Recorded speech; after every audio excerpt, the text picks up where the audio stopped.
Oh boy, oh boy, oh boy, oh boy, oh boy. Come on. Everybody just roll on into the room. As you roll into the room, I'm going to start rolling because there's a lot to talk about. Listen, I'm talking Flowers in the Attic on Lifetime. This is Flowers in the Attic. This is the origin. This is part two. It's called The Mother. Um, it was a lot. It was a whole lot, a whole lot. So here it is. We're being faced, hey Jace, we're being faced with a plan. There's a plan that's actually being put forth. Okay. I'm not messing around. I'm getting going here because we got a lot to talk about. These episodes are long. Hey, you guys. I didn't know it's late. It's really late. It's 1 o'clock a.m. my time, but I got to talk. I got to talk. Okay. So it is what it is. We got to get this out. There's just so much to this. I'm so happy with this. I am so happy with this because all the adaptations that I've seen are just trash up to this point. They really did the damn thing on this. They did. But anyway, there's a plan being put forth in this episode. And the plan is this. Hey, Xavier, welcome back. I'm seeing a lot of people that were here for my first part. I'm glad to see you guys. Welcome back. Welcome back. Welcome back. Let's get into it. We're going to get down on this here. There's a plan being put forth. And the plan is this. Alicia Foxworth is going to be sent to Pittsburgh, of all places. We'll send the whore here. You know, they're going to send her to Pittsburgh. Okay, this is what we're telling people. And little Christopher will stay here at Foxworth Hall while Alicia gets herself together, and then she'll come back for him. Olivia is going to pose as pregnant, and then the new baby will actually be left at Foxworth Hall. Okay, so of course we got Malcolm running around, and you can't tell him that it ain't a girl. Okay, he is convinced that it's going to be this little girl, and all of that. So, in the midst of us doing all this, we start off with the plan. They send her out. They really didn't send her out anywhere. She gets in the car, drove her around to the West Wing, locked her back up in the room, baby. The room, the attic, the room with the attic attached. Locked her in there. And they begin to plan. They're beginning to plan. They're walking on, and Mrs. Steiner, which is the head maid, with her little nasty self, she's running her mouth. Olivia overhears it, and she let her go. She let her go. Just boom, let her go, which didn't hurt her too much because she was sick of her anyway. She didn't like her from the beginning. Baby, when she told that thing that she was done, she said, but I've lived here at Foxwood Hall my whole life. She said, and now you don't. I said, oh, that was so cold, Addie. It was so good. It tastes so good in my mouth. So I know it tasted good in her mouth, telling her, baby, and now you don't. Bye. I said, oh, fired her stinking butt. Off she went. Then we found out shortly after that, there's a failsafe in the plan, honey. Malcolm is still seeing Alicia. He's still going up there, raping Alicia. He's using the servants' staircase up to the attic. And, I thought about that. That is so funny because I thought about that when I was watching the first episode. I was like, how's this going to be? I said, because I know there's probably another entrance to get up there, because most of the houses back then are made that way because the servants' entrance is the entrance that slaves used to actually use to enter these big houses like that. They, even when you would see, they have still been doing houses like that. My brother's caregiver, when we were young, because we had two different caregivers. We're like 3.5 years apart. And I went to one lady, and my brother used to go to another lady. And her house was an older house, and it was like that. I always thought that was so sharp, until one day I was explained this is why these houses were actually made this way. I used to say, oh, I love her house the way you could actually go upstairs in her house from two different directions. And my grandma was like, I don't know how sharp that is, but that's a style of house that people had when they had slaves and stuff, because the slaves had to use the one entrance and regular people use the other entrance. I was like, oh. So that was, I was like, oh. So then it wasn't so sharp to me anymore. But it definitely ran across my mind that the whole conversation with my grandma and all of that. Child, y'all know my grandma. Well, that's a whole nother situation. But my grandmother comes and taps me on the shoulder all the time. Be like, what I told you, honey. Y'all say my house is haunted. I say, okay. It ain't who you think is in here, but yeah, she tapped me on the shoulder and said, remember what I told you? And I was like, okay. But I did. When I heard that and she was going to be up there, I said, I bet you there's another way up to. And sure enough, there is, down off my soapbox, but and I'm back. Let's go. Hey, so anyway, you say that was so weird. All those possible entrances would give me anxieties. Yeah, but that was, I just used to think that was so sharp. I just used to think that was so sharp to have different ways to get. I like strange architecture. It draws me in. Like when you have to step down to get into a room, or step up into like if your kitchen's down and you have to step up to get into the dining room, or step up to get into the living room. That just, it does something for me. I looked at a place one time where you literally stepped down into the bedroom. Like the hallway was up, you literally stepped back down 2 steps. That was just, I like interesting architecture. But when I found out why that was that way, it didn't seem so sharp to me anymore. It was like, really, for the slab? Really? So you wasn't being sharp, you was being practical in your nastiness. Not a fan.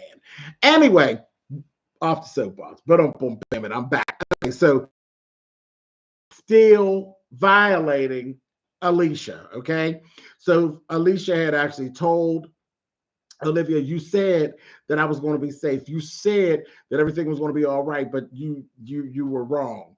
And she's like, okay. So she just kind of talked her down, and she took care of it. And she told her, she told Nella, have this sealed off.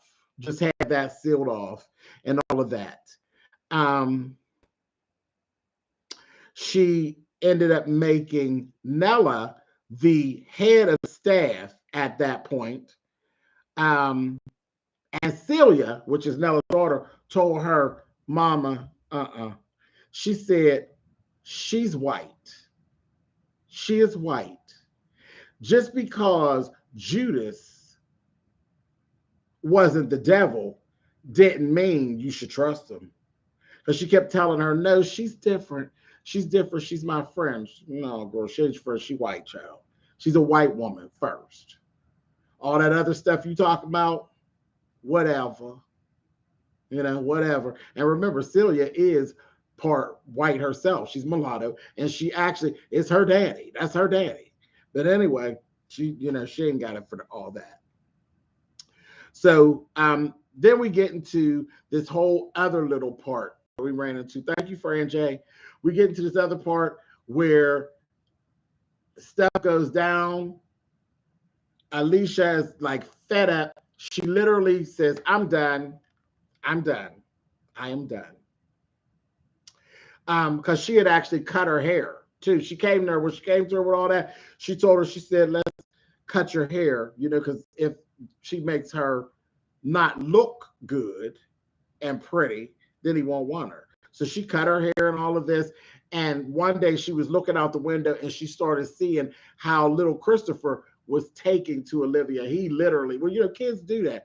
He was scared one night and she let him start sleeping with her and all of that. He started bonding with her. And she's looking out the window one day and she could see it. And she's like, this ain't working for me. I'm fed up. You're stressing me out with this bull crap. Yeah, and she did. She took the hair and put it on Malcolm's desk, honey. And they got to a little tiff about it, honey. And he had told her he would write a letter and say that she was crazy. They was back and forth trying to blackmail each other. Who was going to blackmail the other one more?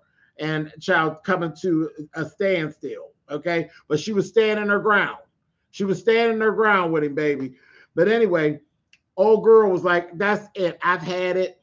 I have had it. I'm out of here. So she literally tried to escape. And because Olivia like switched up on her and was like, no. Girl, she had to knock Olivia down, honey, and make a run for it. She running. Olivia's chasing her. She's telling him, help me, Malcolm. They both chase her. Ends up, Malcolm, with his stupid self, ends up grabbing at her and ends up making her fall down the steps. She fell down the steps and she got to bleeding and carrying on. The doctor ended up coming. Of course, they had a little fancy lie because see, Olivia always tell the lies because she's really the businesswoman. She told the lies. And she was knocked out. When she came to, she was telling the doctor, they hold me captive, this, that, thing, the other. They're like, oh, what is she talking about? And it's his baby. And he said, oh, what? And he's like, oh, that's a new one. They played it up. The doctor gave her a sedative, paid her no mind. Paid her no mind. That was it. She was still stuck. It was what it was. And then they paid the doctor off yet again. The doctor know all the secrets, child. Paid him off. At that point, she brings Nella in because her leg was messed up from when she knocked her down. So she needed somebody to help her, and she didn't want him. She got Nella on board, which was so cold. But again, remember at this time, Nella didn't know that Celia even existed and that Celia was her stepdaughter, basically. So Nella was pissed that she even asked her to deal like that. And at the time, Alicia wouldn't eat and stuff. She wouldn't eat. And Nella and her had this little conversation. And Nella told her, you don't eat for you. You eat for the baby. Eat for the baby that you already have. You go ahead and get rid of all of this. Let them keep the baby and whatever. But you and your son can actually get out. You know, she's telling her, well, you just like, no, I'm not just like them. I'm telling you what's best for you. You got to think clearly. You have another child. You know, you can't just give up. You have another child. So she talked her through basically, and she gained some trust in Nella. And Nella ended up being the one to deliver her baby. She delivered the baby, and that whole scene was a mess, honey, because she was hollering and screaming. Remember, they ain't have it wasn't no epidurals, child. You push that baby out, honey, and you just scream as loud as you choose to. She tell her to go up there and match her screams. I said, oh, y'all is too deep. She up there hollering, ain't having nothing. I said, ain't this a mess? I said, girl, listen. Monsters are created. And all of this stuff, you could see the change coming in Olivia. I was like, wow, girl, you're getting to be a lot going on here. And she up there screaming and hollering, honey, she didn't even have to fart, honey, up there screaming and yelling like that. I said, that's a mess. But they pulled it off, had the baby. It was a girl. It was a girl. And she told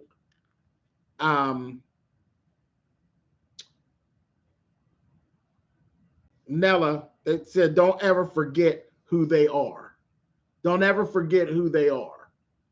You know, and she's like, oh no, baby, I couldn't forget who they are. I got me one at home. She told her story, honey. I got me one at home too, but you can get out. So she did what she was supposed to do, had the baby. When he found out it was a little girl and all that, he told old girl, your plan worked. And he actually showed her some affection. I said, he is sick and twisted as hell. He showed some affection to Olivia because her plan actually worked and everything. I said, that is a whole mess. A whole mess. Then Nella and Olivia end up having a little run-in where she basically told her, she said, we are not friends. We are not friends. And she said, but you are my friend. She said, no, we're not friends. And I know we're not friends because you don't even know my whole name. You don't know very much of anything about me. You don't know much of anything about me. She said, because if you did, you would have never asked me to be a part of that just went on. And she told her, well, you're right, we're not friends. And it'll never happen again. I mistake you for a friend. It'll never happen again. I said, well, ain't you nice and nasty now that you done got what you wanted? I said, wow, just a whole mess. Anyway, so Alicia gets Christopher, and they're actually, because I thought they weren't going to actually let her leave. I was still scared for her. I was like, they're going to kill her now. But she's like, no, they let her go. Let her take Christopher with her. And said to her, she told her, protect our daughter from him. Okay, you know what I'm talking about. You protect our daughter from him. Now we're going to scoot way forward. Okay, we scooted all the way 16 years later. Okay, so it's the 16th birthday for Corinne, because of course her name is Corinne. She's named after his mother and all of that. She's just perfect. She really is pretty and all these things. Okay, he's treating her weird. He got this thing. Is too much adoration for a father and a daughter. It's an obsession. Okay, and he bought her this porcelain doll. She kind of looking like, oh, this goddamn porcelain ass heifer. You know, she looking for a real gift. It's a porcelain doll. And they told her, you will always be my little girl. I said, child. And Olivia gave her some pearls. So the thing is, she really has a bond with Olivia because she believes Olivia is really her mother for real and all of that. So what happened to Olivia's kids, you say? Her two boys. Her two boys are around. You got Joel and you got Mal. The father don't really have much to do with them. He don't really have much to do with them, just like he never did. Okay? Like he never did. In the midst of that, we start seeing little things. Olivia sees it too. And he's carrying on and he's mistreating her boys. And Mal is in love with his fiance, and she comes from a family of means, and he wanted to get his inheritance early. He wanted to have his inheritance early because he was feeling insecure. Helen didn't care. Helen's like, I love you. They kept telling him, you're a great guy. It is what it is. Don't worry. Helen loves you. But, you know, he said, I just want to take care of her. And he had like 3 years left before he could get his inheritance. And Malcolm just wasn't trying to make anything easy for them at all. It was what it was. In the midst of all this going on, old Olivia stumbled upon a garden on the grounds that kind of looked like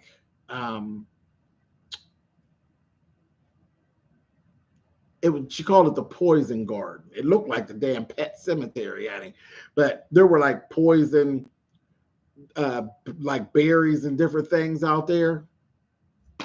Child, and then listen, all three of the kids smoke weed. Mal, Joel, and damn Corinne smoke weed, child. They smoke weed. I said, check them out. But there's this stuff out there, okay? So Joel, the youngest son, he fancied other things. He's a creative. He plays the piano. He really would like to have a career in music. Y'all know where I'm going, honey. He's one of me, honey. Baby. He's a little material girl. Okay. And he like an old little black fella, honey. He had his eye on a little black fella that fixes the cars. I said, I know what you talking about, Joe. honey. And it's actually is Celia's stepson. Celia's husband's fine too. I said, Celia's husband, honey. Celia done got married, got her old black man, and got this stepson, honey. His name Harry, child. And Joel then found himself taking a little liking to Harry, child. So a lot of stuff going on. A lot of stuff going on. He definitely, Malcolm definitely would not let Mal have the access to the trust early and all of that. Okay. So we got all that going on. Now, we got old girl. She's growing up. Okay. So she wanted to go to this dance. Honey, her father completely forbade it. Okay. Naturally, because he's a weirdo. He forbade it.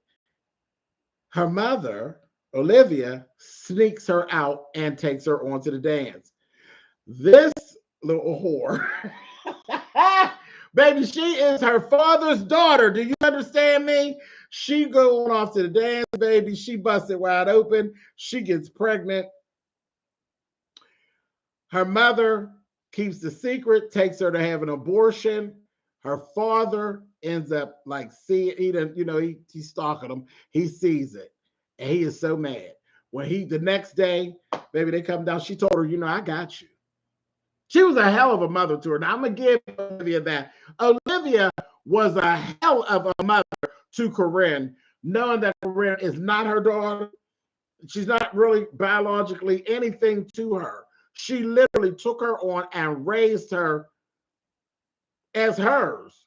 And her husband cheated on her and all of that. But she raised her like she was her own. She was a hell of a mother to her. And she took shit. She said, I will take it to my grave. I said, girl, I know that's right, honey. But she was a hell of a mother to her, even in all her indiscretions. And she could see that little whore was just like her daddy. She was so much like him to the point that it is scary. That it is scary. Do you understand me? But she busted open, baby, got pregnant, had that abortion. Child, we go on.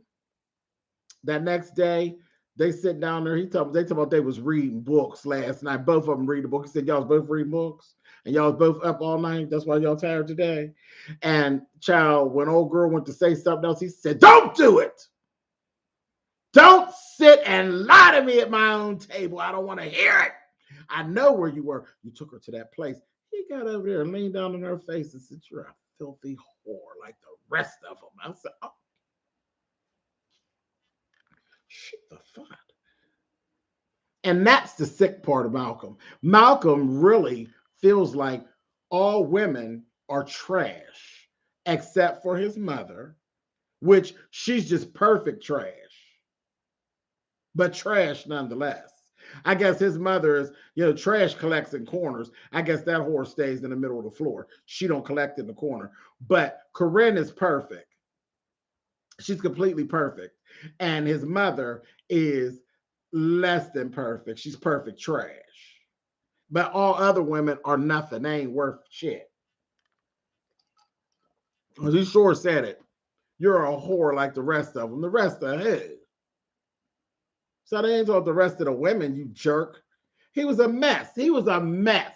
And I said, look at him. And it was so funny that he still at this point was restraining from putting his hands on her. That's the only thing he wasn't doing, was beating her. Because he was already raping her and everything, And once he had his kids, he wasn't even raping her no more. He wasn't even getting none from her no more, child, because she couldn't have babies, so he wasn't even worried about her no more, child. That's why he's got a mess. Well, I mean, thank goodness, I guess he did her whenever he felt like he wanted to, but he was pumping her with a purpose. Anyway, he told her, I'll find a way to make you pay for this. So what? Anyway, a whole mess. Whole mess. So we found out shortly after that there are actually rumblings of the siblings.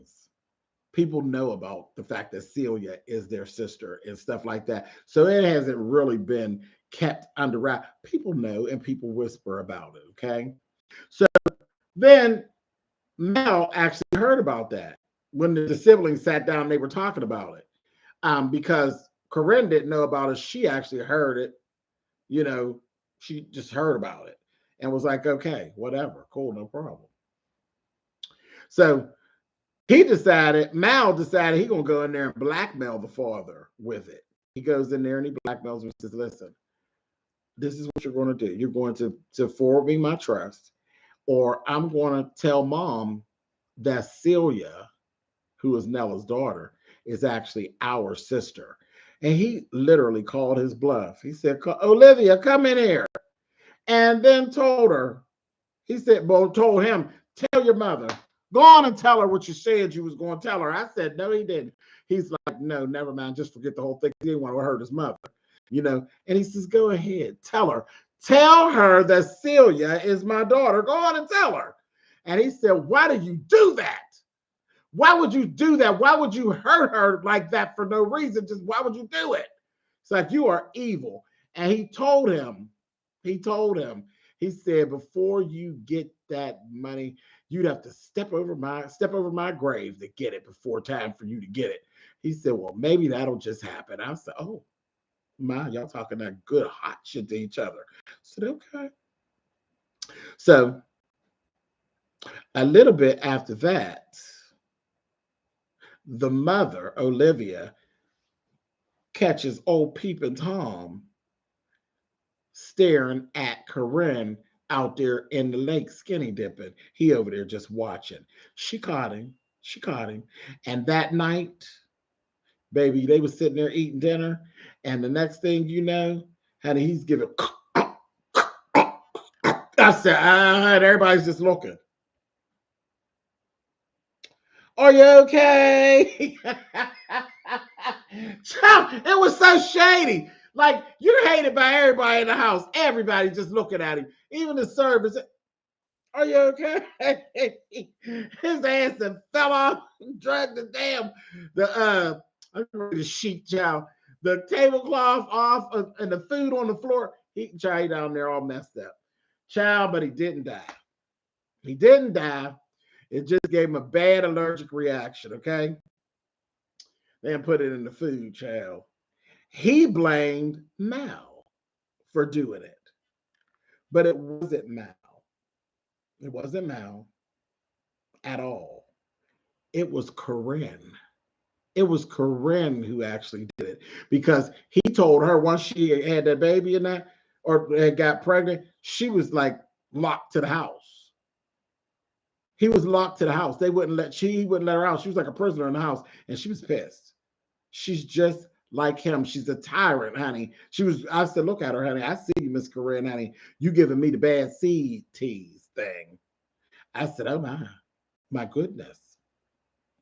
So anyway, yeah, child. So that happened, and he blamed Mal. So shortly after that, we end up having the wedding for Helen and Mal. Okay, the day of the wedding, he comes down there. Now he gonna get back at Mal, right? So what he does is he goes to the bride, Helen, and tells her, listen, let me explain something to you. I don't know if my son told you everything about our family and how our family runs. We run under a real strict set of rules. And actually, I make the rules and everybody else follows them. And if they don't follow them to the letter, they don't get what they want. Capiche? So she says, yes, I love Mal, and I want Mal to get what he wants. And he said, okay. So, baby, he banged her out. But he was like kissing her and stuff, and Mal had actually come to the door, and he seen it, and he walked off. He ran off. And he went on and did the do. This, we literally got the guests out there. She had her wedding gown on, baby. He lifted the wedding gown up, baby, and gave her 1, 2, 3. Gave it to her, baby, in her gown. I said, trifling. James, you got me watching this, the reviews for some reason. Child, it's all right, baby. You know how it tells me a story. You know how I like to tell a good story, Miss Monet. So yeah, he gave her to her under her gown. I said, girl, you gonna mess up your garter. Girl, don't get your garter wet, honey, while you're doing that nasty, honey, over there, thinking she doing the right thing. Terrible, terrible, terrible, terrible. He's a tyrant, just like his daughter. Anyway, so Mal runs off. He sees Corinne. He went to Corinne's room and he ended up finding her little stash. Thought it was weed. It wasn't weed, baby. It was the poison that she used to put in the daddy's food. But he done smoked it. So it done really went through his system. Baby, the thing, he ended up ramming the car. The car ran, it was him and Corinne, bangs the car into the damn tree, and he dies. Mal dies. Y'all can see that on my thumbnail. Mal died, child. And the mother is just livid. And in the midst of all of that going on, all of that goes on, grief bring everything on. So when we see the grieving process, we got Joel ends up running to Harry and they have sex for the first time. Tell me, why is that? Why is that in stories that people who are like a forbidden love thing or can't get over, they can't jump over the fence and get that thing going. When something bad happened, everybody run and get it up in them. I never understood that. The last thing that I want to do is listen, my baby brother, something happened to my baby brother, the last thing I'm gonna do is bust it open for you. I just don't get that. I never did. But anyway, down off my soapbox. But boom, boom, bam, and I'm back. Joel and Harry got down, baby, on the back of the truck. I said, I know that's right, Harry. Harry split her to the white meat in the back of the truck. I said, oh my. Corinne tears up all her baby dolls. All them baby dolls her daddy gave her, tear them all up. Tears them up. Olivia shocks me. She literally does like a 180, and she just, because he told her, this is your fault. Everything is your fault. Everything you touch screws up.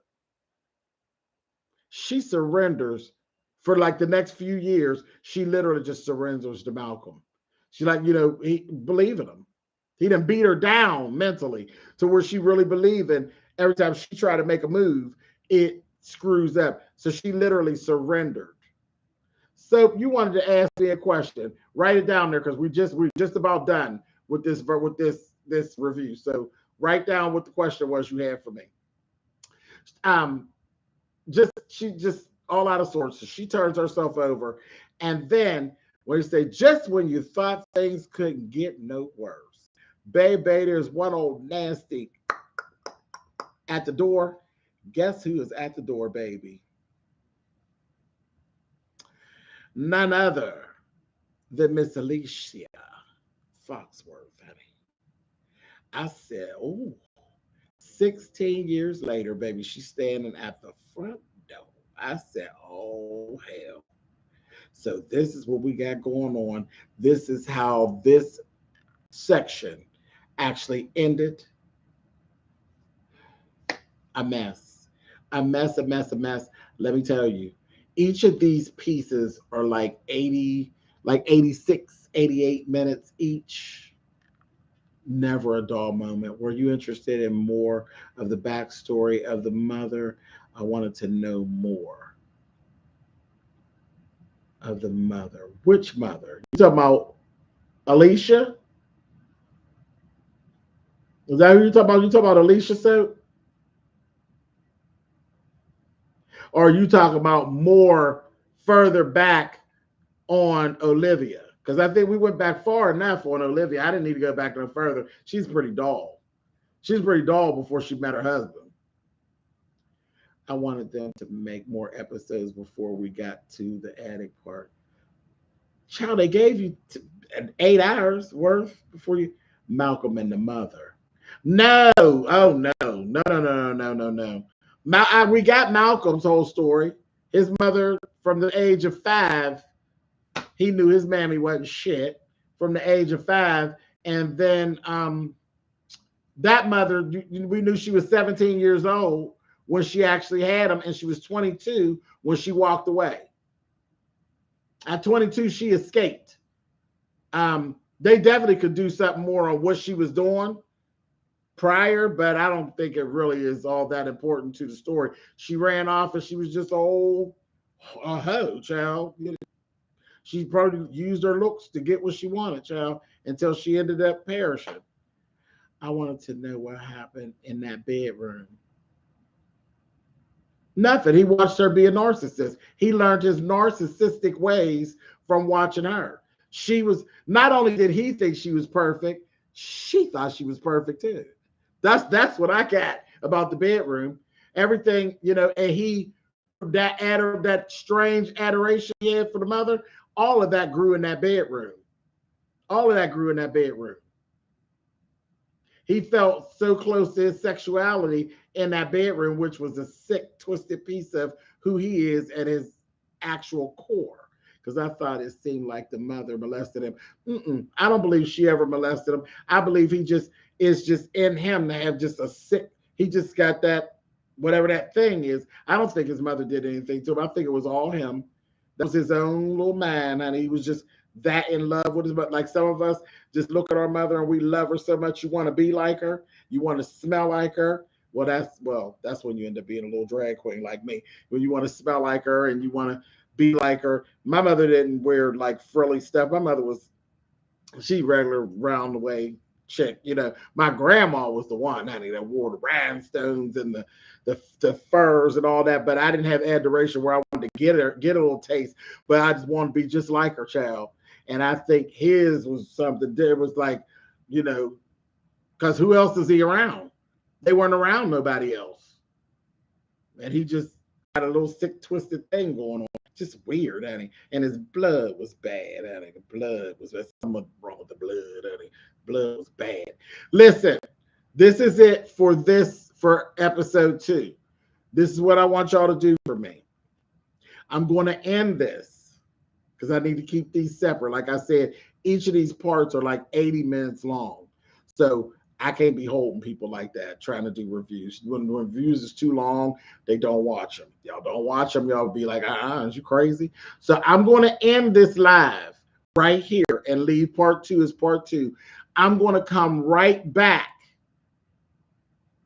So watch your stuff. I'm coming right back. And baby, I done already watched part 3. So I'm going to come right on back and we're going to get on down with part 3. You understand? If you're still hanging with me, come on in. If not, I'm getting ready to do part 3 and you can catch it in the morning or tomorrow afternoon. But I'm up and I feel like talking, baby. So I'm going to end this and then I'm going to come right back. Okay? Thank y'all. I'll see y'all in about 5 minutes.